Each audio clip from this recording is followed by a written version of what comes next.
ఫిజికల్‌కి కావాల్సింది ఫిజికల్‌గా స్ట్రాంగ్ కాదు, మెంటల్‌గా స్ట్రాంగ్ ఉండాలి. కమిట్మెంట్‌తో ఉండాలి. అప్పుడే నువ్వు ఫిజికల్లీ ఈజీగా క్రాక్ చేయగలుగుతావు. నీకు ఎప్పుడైతే మోటివేషన్ లేదో ఫిజికల్‌గా ఎంత స్ట్రాంగ్ ఉన్నా సరే, నువ్వు మెంటల్‌గా స్ట్రాంగ్ లేకపోతే, నిన్ను పుష్ చేసే వ్యక్తి నీ ఎనకాల లేకపోతే ఖచ్చితంగా ఫిజికల్ చేయడం, క్రాక్ చేయడం చాలా కష్టం. గుర్తుపెట్టుకోండి. అదే విధంగా అందరూ అలాగే ఉంటారని అయితే గ్యారంటీ లేదు. కొంతమంది న్యాచురల్ బాడీలు ఉంటాయి. వాళ్ళ బాడీ కండిషన్ బట్టి వాళ్ళు ప్రాక్టీస్ చేయకపోయినా కొద్ది రోజులు అలా టచ్ చేసినా సరే వాళ్ళు వెళ్ళిపోతారు. ఆటోమేటిక్‌గా ఈవెంట్స్ అనేవి క్వాలిఫై అయిపోతారు. కొంతమంది ఎన్ని నెలలు కష్టపడినా, ఎన్ని సంవత్సరాలు కష్టపడినా సరే ఈవెంట్స్ అవ్వవు. కొంతమందికి ఒక ప్రాసెస్‌లో వెళ్ళకపోవడం వల్ల ఇది జరుగుతూ ఉంటది. గుర్తుపెట్టుకోండి.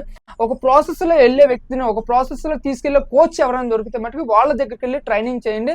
ఎక్కడ కూడా టైం వేస్ట్ చేయకండి. మీరు ఎన్ని ఎగ్జామ్స్ రాసినా సరే ఫిజికల్ అవ్వకపోతే మటుకు మీరు జాబ్ కొట్టడం కష్టం. గుర్తుపెట్టుకోండి. ఒక్కసారి ఆలోచించి ఎక్కడికైనా వెళ్ళండి. ఒక్కసారి ఆలోచించి ఏ నిర్ణయం అయినా తీసుకోండి. అందరికీ ఆల్ ది వెరీ బెస్ట్. మీరు సక్సెస్ అయితే నేను సక్సెస్ అయినట్టే. ఎప్పుడు మీతోనే ఉంటాను. Thank you friend. Thank you so much. మరిన్ని అప్డేట్ వీడియోస్ కోసం, మరిన్ని మోటివేషన్ వీడియోస్ కోసం మన యూట్యూబ్, ఇన్స్టా కూడా ఫాలో అవ్వండి. Thank you friend. Thank you so much. జై హింద్.